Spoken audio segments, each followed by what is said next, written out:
Oh, the Breakfast Club, and we got a special guest, a legend. A super legend, the greatest point guard ever to play the game of basketball. And normally when Envy says special guest, it could be anyone, but this time it really is a special guest. That's right. Mr. Magic Johnson. Irvin Magic Johnson is here. What's up? What's up? Our show is really moving up in the world. We had Babyface and Tony Braxton. Now we got Magic Johnson. We all in made 1 week. it. Oh, man, those my people, too. Babyface, hit maker right there. Absolutely.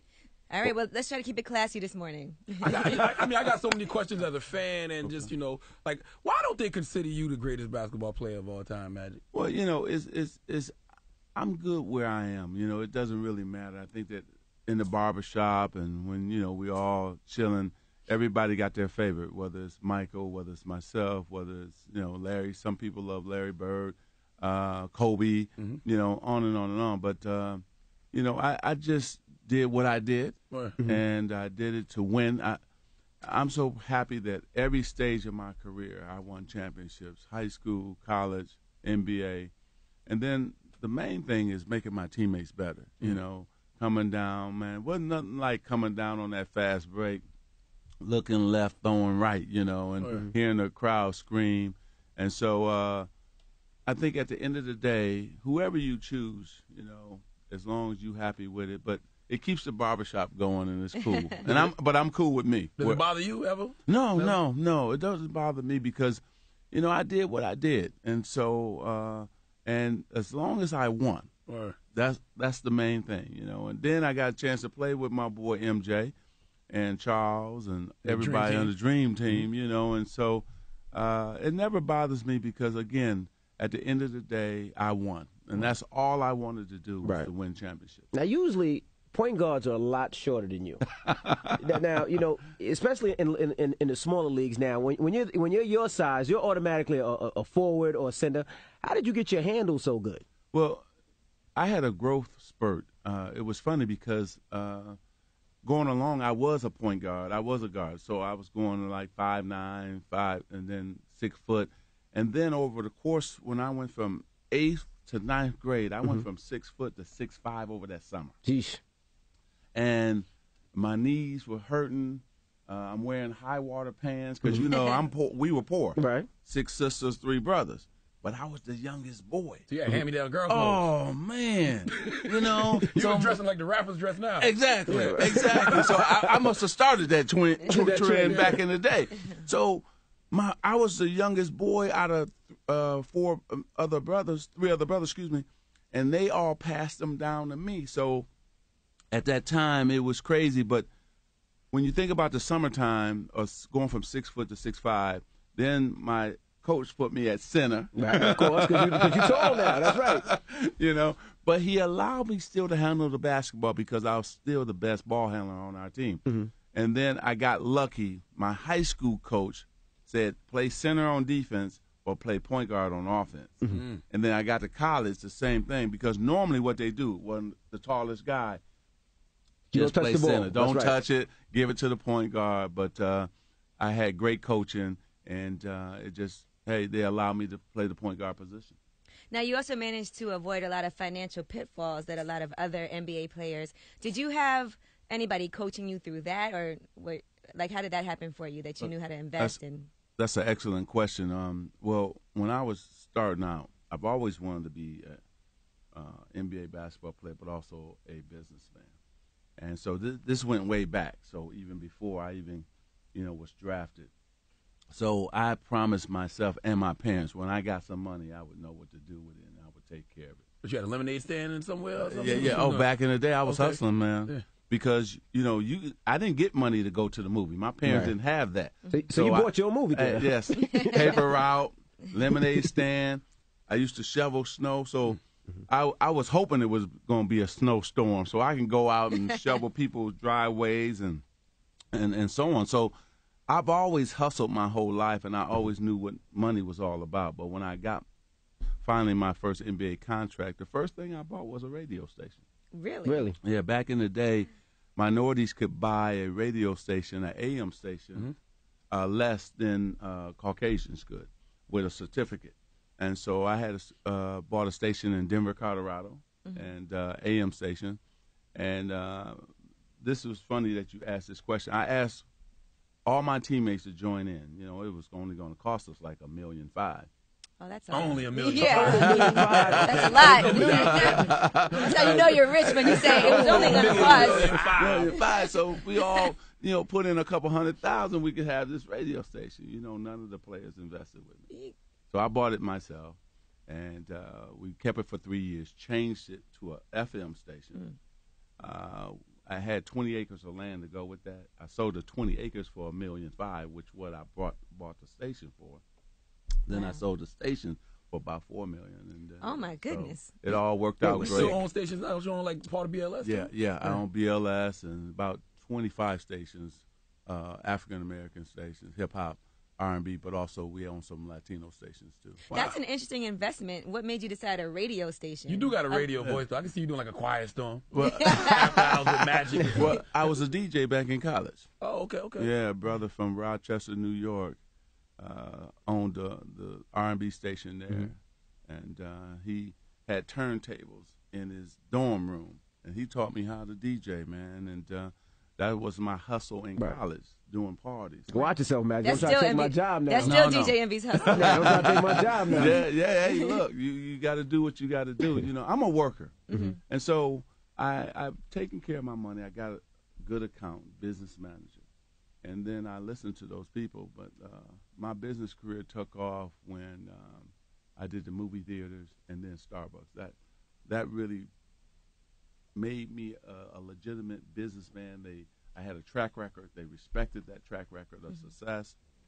And now, just this week, bought the Sparks. Yeah, and now the Dodgers. So we're putting a lot of great things together, and we're showing brothers and sisters that we can do this, you know, because we're smart. We can go, just like all of you up here doing this every single morning, not only giving us the best jams and making us, you know, our ride to work great, but also you educate us at the same time, and that's very important. But just run for mayor of L.A. already, man. You might as well.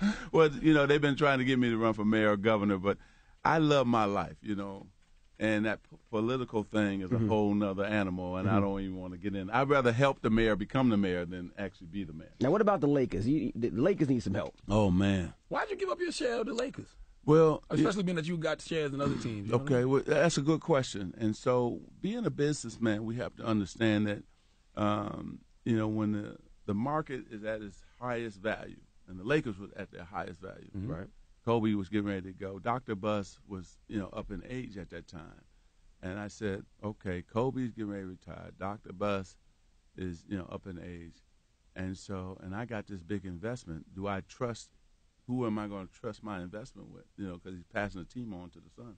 So I decided to pull all my money out because I made a lot of money from that investment. And so it was the time. And I'm glad I did, because then the Dodgers came up and I was prepared and I could write the check for the Dodgers. And now you look like a genius because the Lakers suck. Woo! Woo!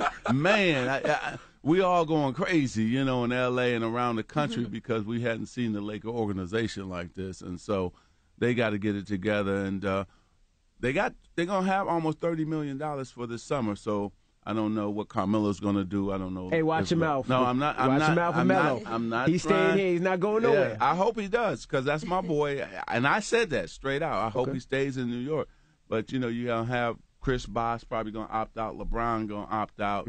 All these guys, and so you have a chance to recruit those guys to play for the Lakers. I don't know if it's going to happen. Do they use you for recruitment? Do you have to make an OG call sometime? Yeah, I'll make the call for them, because, you know, I want the Lakers to be a championship caliber organization again. So I will definitely – I've done that in the past.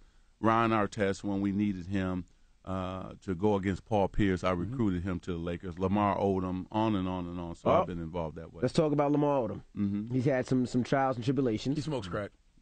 I'm trying to be politically correct. I like it. You come straight out. Boom. Now, have you spoke to him about, you know, the alleged, well, we can say the crack use? I haven't seen Lamar in about probably a year or two, and I would definitely talk to him once I see him. You'll see him hanging outside of Starbucks with a cup. Yeah, the crazy thing is I used to see him on the scene all the time, but I don't see him anymore.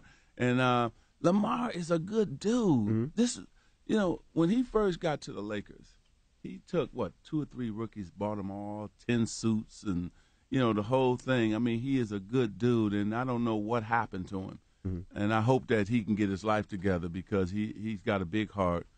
But sometimes, I don't know what turned guys over to drugs. I know for me, I get high on life. Just come here this morning, I was already high and ready in terms of just emotional high. Right. And so these guys got to understand something, and women in the entertainment field, whatever field you in. Man, God blessed you with this opportunity. Right. You're finally making it. You're making money. So, and when you go down, it not only affects you, but it affects your family too, because most of us got to help our families out at the same time. Right. So I know myself. I take care of my parents. I take care of my wife's parents. So that's what it's all about. So you not only affect your life, but you affect other people's life. Right. Now let's talk about Aura quick, man. The in-home HIV test. Very important for minorities and everybody, because now you got a test that you can take it at a HIV test at home. That's scary. Yeah. It's scary enough going to the doctor and waiting for those results. But so now explain how Aura Quick works at home. Well, what it is that you're gonna get the results back so quick, and How fast? What is it? The timing? About 20 minutes. Oh, Lord. 20 minutes. That's 20 minutes. that might That's be 20 a minutes good- of going 20 through minutes your of I need to in your head. I need those 2 weeks to pray and repent and think about all of this stuff. Yeah, 20 minutes to think of everybody you've ever been with. But that's for a 20 good. minutes? All you guys making good points and valid points. But what happens is a lot of people don't want to go to the doctor. So now you still got a chance to find out, by the home kit with OraSure. So I think Aura Quick has really been able to ease people's mind. And some people just do it with their family members or with their boyfriend or with their spouse and so on.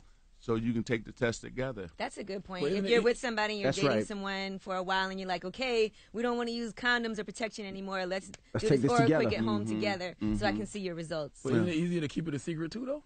Yeah. When you do it at home, you know what the results are. You can, but I think the main thing is too, I wouldn't want to, you can keep it a secret, but you're going to need a support system. Just like myself, man. I've been now 22 years dealing with HIV. And so when you think about, for me, my wife, my parents, my teammates, everybody, it was a great support system for me once I found out. What made you come out? Like, because during that time, it was so new. It was Great question. It was just, it was you were the spokesperson for it. It was like, because people just had a People myth thought that it was it came a from gay thing a gay to thing. you. Exactly.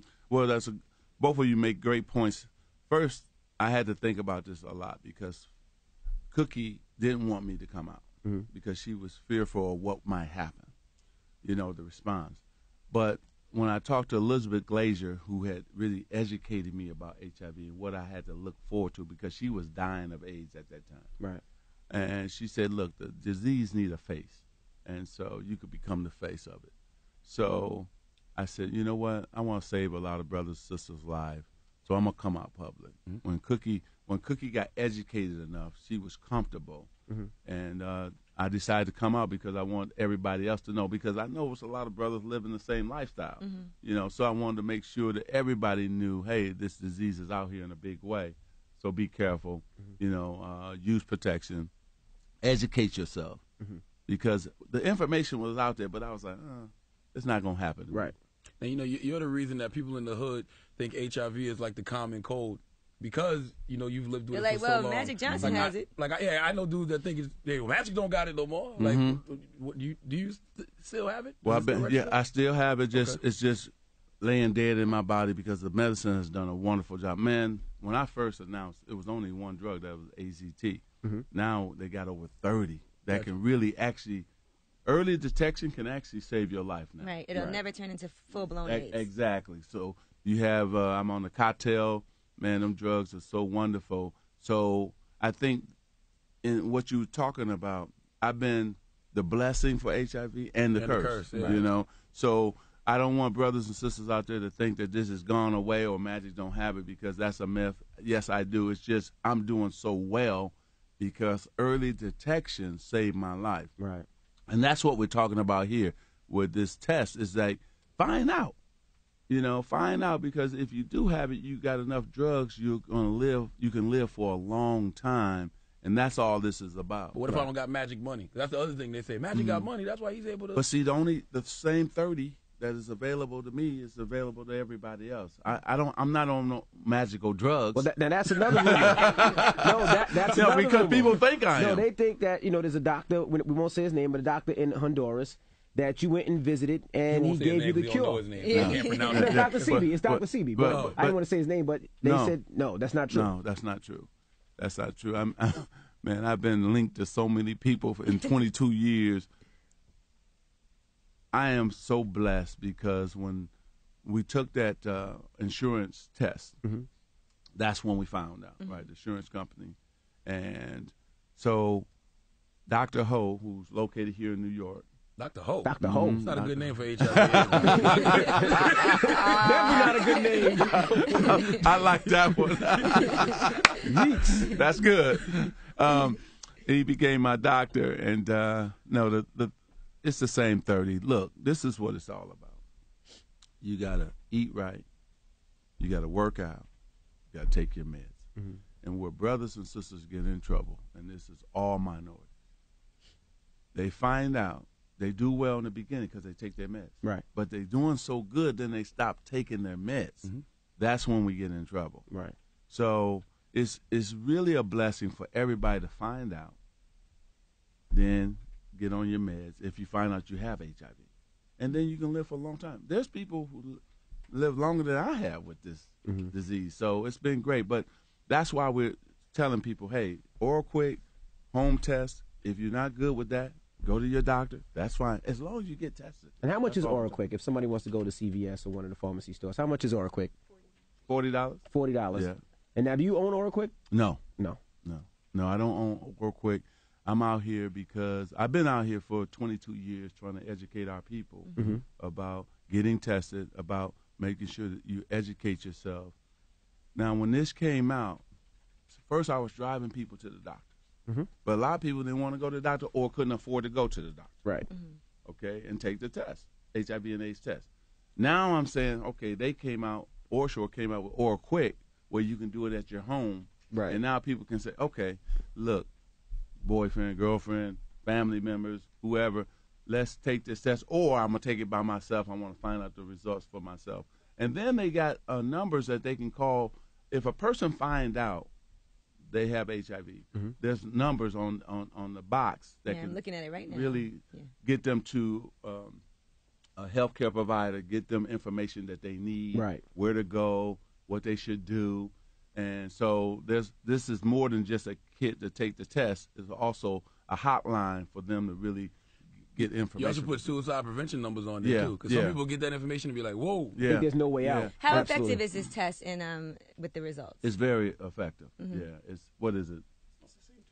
Yeah, same The same test doctors use. Okay. Oh, wow. Yeah. So it's never wrong?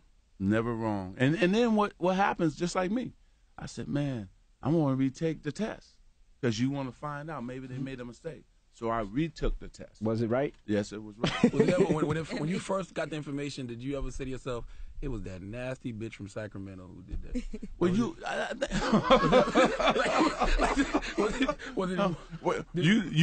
think like that, no question about it. But I think what happens is you definitely go back and you start thinking, but you can't trace it, you know, because remember that can sit in your system. The virus can sit in your system for a year, 2 years, 3 years. So you don't really know. But you do alert everybody. Yeah, you have to contact everybody exactly, you ever had sex with. Exactly. Did That's really important. Did you even try to write down a list? Oh yeah. It was long. Yeah, it was long. Wilt Chamberlain numbers? I didn't think I quite got to Wilt Chamberlain. But you respect people and you want to make sure they know, and then the main thing what happened to me more than just them, the ladies, is my wife was pregnant at that time. Mm-hmm. So what did that mean for her and my son EJ, you know, who she was carrying at that time. So thank God that she was okay, he was okay, the baby was okay, and we could live a good life. And so that's what I want people to know, that hey, even if you get HIV, you can live a long time, and I'm living proof of that. So But make sure that now you should, be protecting yourself, especially young people. They got to educate themselves a little bit better because the numbers now with young people are rising fast. Mm-hmm. And so not only do we have to worry about HIV, but now teen pregnancy, on and on and on. Right. Have you ever been really sick due to the virus? No. Thank God. Thank God. And I've stayed on my workout. I work out 5 days a week. And I get up every morning about 4:15 in the morning in LA and work out, and then I go in the office all day. Wow! So it's been great for me, but I stay on my meds. I take my meds. That's really important. And then last but not least, have a positive attitude. You said something about people freak out and want to give up. No, you shouldn't do that because you can live a long time. You can live a long time, and that's with anything. Because we freak out, not just HIV, we freak out about anything that goes wrong with us. Absolutely. Right. What's the most ridiculous rumor you've heard surrounding your HIV? People was like you and Isaiah were, lovers, stuff like that. Yeah, I think, that was the most ridiculous thing right there. Because that was my boy, still my boy, And so we, Isaiah and I were really, really close. And Lynn, his wife, Cookie, my wife, we all used to hang out. Mark Aguirre and his wife Angie, and on and on and on. We all went to Hawaii together. We just hung out. We were just close. See, what happens sometimes is just because you close with a brother now and something happens, now everybody, oh no, I must have been sleeping with him. Well, you used to kiss each other on the court, but before it was okay. Now you can kiss kiss your father or family member, but during that time they'd be like, wow, they just kissed on the court. That was my road dog though. Mm-hmm. See, so now when you love hug somebody, we just bend over, kiss each other on the cheek. Hey, that's my dog, right? Mm-hmm. And so, but yeah, it all came out. It all came out. So we know what time it was. Him and I, Mark and I, Herb Williams. That was our pack. That was our guys. Dominique. Mm-hmm. We all ran. We worked out together. We ran together. But also too, we're gonna always be tight friends. And so, God bless me to have them brothers in my life because I tell you what. I wouldn't be the basketball player I am today, or I was back then, and the man that I am today without those brothers. Do you think there's anybody in the NBA now that could have played in y'all era? I think been an all-star? Oh, yeah. I think that Kobe and LeBron, for sure. What about Garnett? Garnett, with his toughness, would have been able to play. I just can't see LeBron driving down the lane on the old bad boys team, Pistons, or the old Knicks team. He would have been on the floor, no question about it. No question about it. I mean, we would have made all those dudes a little tougher. Now, Kobe already got that tough mind attitude, so he would have fit right in. But even Kobe would have, if he had came down that middle, you're going to get slammed on the floor, no question. And then the guys stand over you and look down at you like, what you want to do?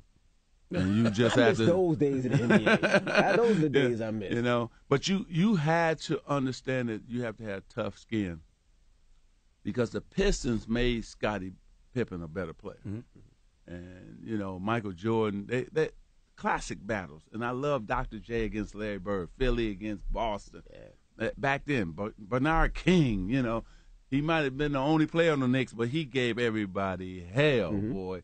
And so you think about all those rivalries that we had back in the day.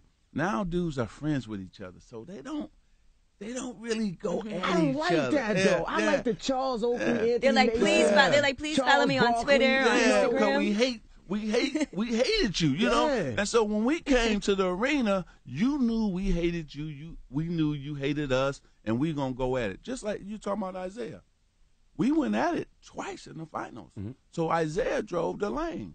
I put him on his butt. So homie. Yeah, he came up swinging. You guys remember that? Yeah. He came up swinging at me. So I hit him. He hit me. And Lambeer. So we started fighting. And we ended up winning that series. So the next year they beat us. Mm-hmm. But like we told each other, he said, man, hey, I hate you for these next 7 games. So I said, hey, handle your business because you come down that lane, I'm going to put you on your butt. And the same he did to me. Mm-hmm.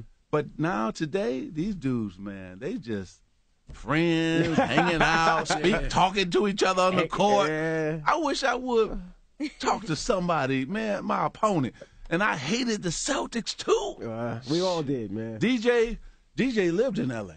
So we told DJ before the finals, every time we played the Celtics, hey, brother, you the enemy. And so don't talk to me. Can't talk to me. Nothing. I mean, he was cool, but that's my boy. But, nah, when you line up trying to take something from me, especially that championship, I hate you. Now, before you go, I've seen recently that your son is doing a reality show. Yeah. Rich Kids of Beverly Hills. Yeah. How do you feel about your son on a reality show? You know what? It's his life, like I told him. He's the star of that show. Yeah, He's not even one of the main cast members, but everybody wants to see him more. Yeah, you know what's funny? He only decided to do 4 or 5 episodes. Right. And actually, the strategy was good for him because he said, Dad, I just want to get on, get the exposure, and then I want to get my own show. Right. That makes so much sense. And right now, people are coming at him right now to have his own show. So he actually, the strategy paid off for him. And so he's so excited. Yeah, he's so excited. And if he wants to get rid of any old Birkin bags, tell him. you ready? I'll tell him. Your son is openly gay. Yeah. How'd you take that news? Oh, it was cool, man. You know, we knew he was gay a long time ago. And that's the other question. Did you feel like being gay is a natural thing? Because you. Well, so you say you always saw something it? that you're I saw born it. with? Yes, I saw it in my son. No question about it. And so, but you know what's cool about EJ? He loves himself. He's comfortable with who happy. He is. Yeah, very happy, and also very intelligent. Right. He for his age, he is a guy that's very intelligent, knows what he wants, and very fashionable. Yeah. He's got it, and so I'm proud of him. Cookie and I last week, I just was here for the Super Bowl. We went out for lunch, and he had his whole plan laid out. Dad, I know what I want to do. That's dope. He said, "Man, I've been watching you, of course, my whole life, so I'm just like you. I got a plan. I got a strategy." I said, "Cool. I support that." Oh, he's going to be triple times what you are. Yeah. Because gay men are super organized. Yeah. So I hope I can sit down and he can make me some money. Is that what you're saying? Oh, good.